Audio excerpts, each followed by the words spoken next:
Hi dear students, court judgement అయితే వచ్చేసింది. Neat 2024-25 సంబంధించి సుదీర్ఘంగా జరిగిన విచారణకు ఒక జడ్జిమెంట్ అయితే ఇచ్చారు. అదేంటో చూసే ముందు కౌన్సిలింగ్ కోసం వెయిట్ చేసేవారు వీడియోని లైక్ చేయండి అండ్ అదేవిధంగా సబ్స్క్రైబ్ చేసుకోండి ఇంకా అప్డేట్స్ కోసం.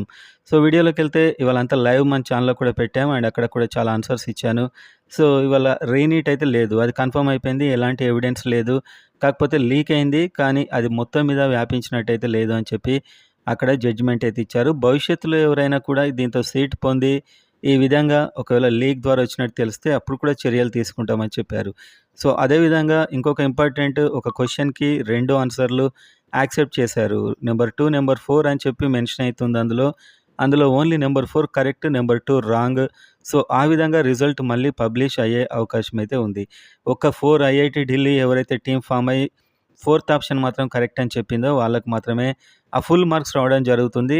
సెకండ్ ఆప్షన్ పెట్టిన వాళ్ళకు ఆ ఫుల్ మార్క్స్ రావు అని చెప్పి జడ్జిమెంట్లో అయితే ఉన్నట్టు తెలుస్తుంది. సో మొత్తానికి రిజల్ట్ వచ్చే అవకాశం ఇది దాదాపు 4 లక్షల మంది మీద ఎఫెక్ట్ పడుతుందని తెలుస్తుంది. అంటే నెంబర్ 2 పెట్టినవారు దాదాపు 2 lakhs 4 lakhs మెంబర్స్ ఉన్నట్టు దీని ప్రకారం. ఎందుకంటే 4 lakhs వాళ్ళ మీద ఎఫెక్ట్ అండ్ మొత్తం మీద ఈ ర్యాంక్స్ కూడా మారుతాయి. ఎందుకంటే 40 మంది దీనివల్ల టాప్ 1లోకి వెళ్ళిపోయారు. సో 720 వచ్చాయి. సో వాళ్ళందరికీ తగ్గడం అండ్ అదేవిధంగా మొత్తం ర్యాంక్స్ మారడం అనే సిస్టమ్ కూడా జరుగుతుంది.